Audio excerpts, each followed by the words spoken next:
आज नेट सर्पर सबैजना यहाँ सर्परको कार्यक्रम छ।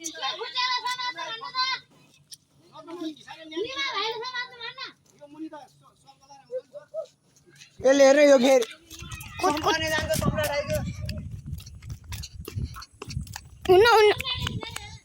हुन्न पाइ जाऊ जो no no no no no no no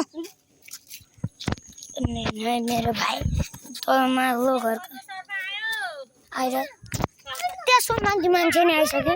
त्यहाँ म तपाईँलाई अहिले क्यामेरा गरेर देखाउँ स्नेक त्यहाँ म त्यहाँ है रिभरमा त्यहाँ पछाडिदेखि नानी ऊ त्यो पछाडिको दुईजना देखिरह नि यहाँको हजुरबा ऊ त हाम्रो तलको मेरो हजुरबा अनि यहाँ है बिस्तारै सिधै उल्सिएर जानुपर्छ। सिधा धेरै काउजी लगाउँछन् मलाई हेर्नुहोस् सर्पा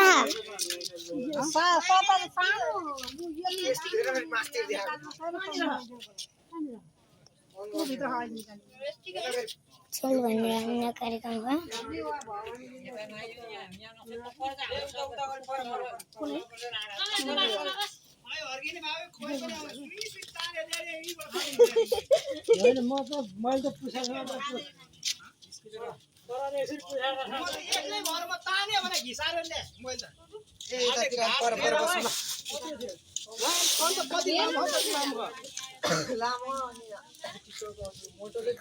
कार्यक्रम तले बेला पनि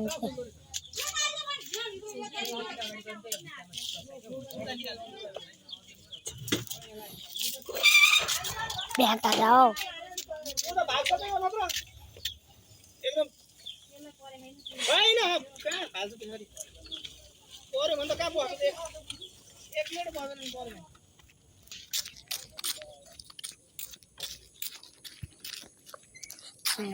कार्यक्रम चल्यो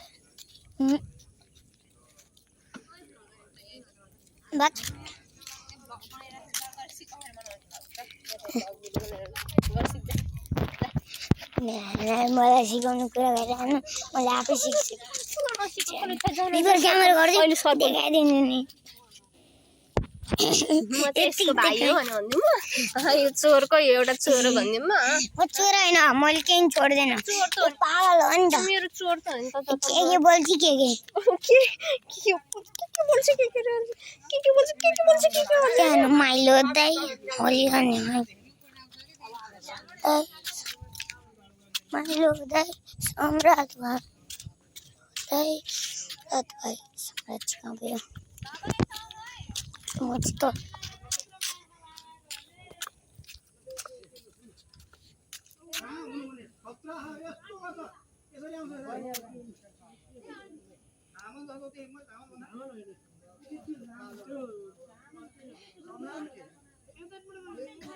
सामान्य कसैले सामान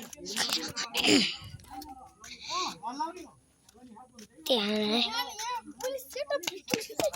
भेटेछु मग सर्फ भेटेछु अनि यहाँनिर सेटो पनि सिक्यो त्यहाँभित्र भने मान्छेभित्र गइसक्यो। अब ढोकै फुटिसक्यो के हुन्छ अब थाहा र समातिसक्यो हर्नु न भाइ क्या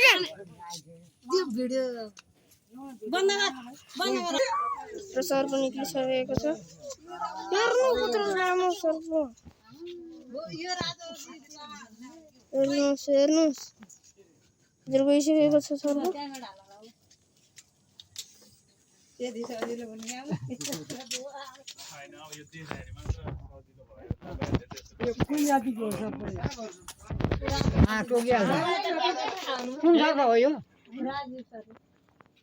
अब यो सर्पको बारेमा थोरै जानकारी चाहिँ दिन्छु। यो चाहिँ तामे टाउके सिंगारी सर्प हो। टाउको अघि रातो कसले भन्दै हुनुहुन्थ्यो रातो चाहिँ त्यो तामाको जस्तो कलर हुन्छ यसको टाउकोमा त्यसको टाउको विष लाग्छ हैन होइन यो चाहिँ पूर्ण रूपमा अभिशाप सर्प हो।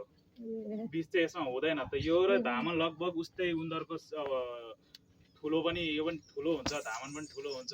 यसले पनि मुसा खान धेरै रुचाउँछ।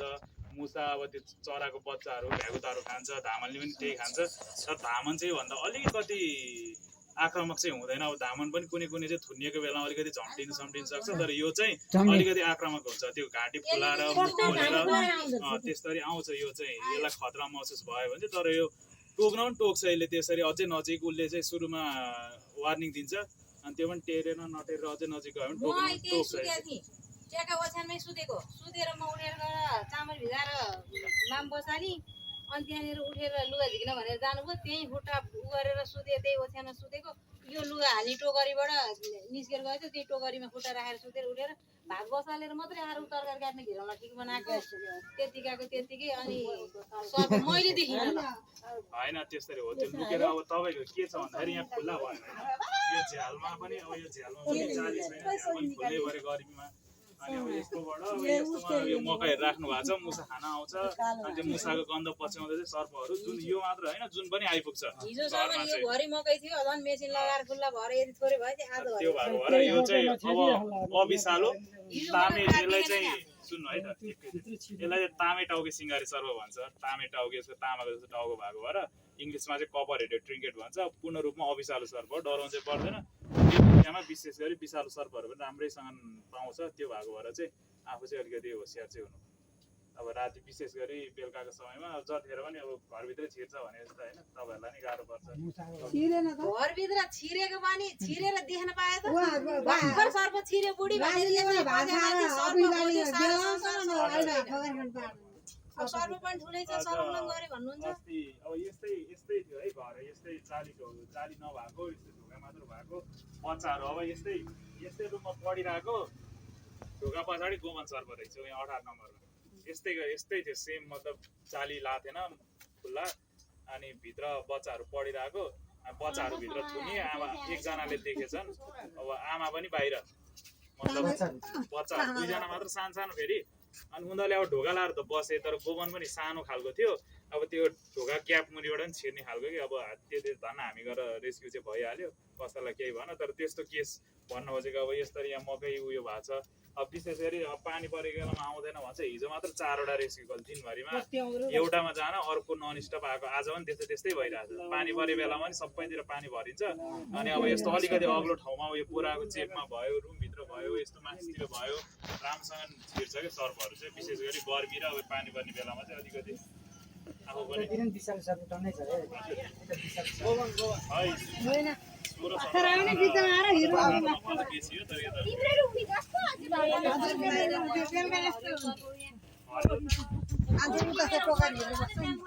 त्यो समाधान बिग लाग्छ भने होइन त्यो त अर्कै सिँगारे त्यो एउटा यसरी हुन्छ कि त्यो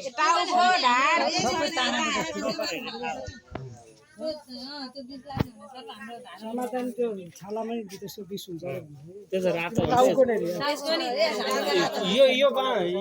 यो सर्प चाहिँ अलिक झम्टिन्छ होइन, टाकाटुको गरेपछि आउँछ। त्यो गरेर सकेसम्म बाहिर निकाल्नु पर्यो भनेर गरेको खाडे आयो अनि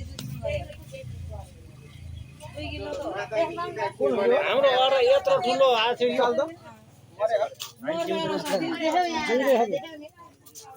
माथि समातेर उचाल भने त्यो त्यो माथि त्यो तल भयो त्यो माथि टुप्पामे के त्यो झोला मुख समात सक्दैन, अर्काले हातले समातेर ल्याएर हाले हो त्यसरी। सानै हो यो, अझै बढ्छ। अस्ति नै किङ कोब्रा समात 3 किलो 3.5 किलो थियो हाम्रो जम्मा 1 किलो छैन। कहाँ थियो सर्प लामो छोडिदिने जङ्गल यसलाई चाहिँ सुई लगाएर केही नबनाउनु बनाएर छोड्नु पर्ने त्यस्तो चाहिँ हुनु पर्यो। मान्छे अब घर भएको ठाउँमा जङ्गल भइहाल्छ, जङ्गल भएको ठाउँमा मुसा भइहाल्छ, मुसा भएको ठाउँमा अब आजको भिडियो यति नै।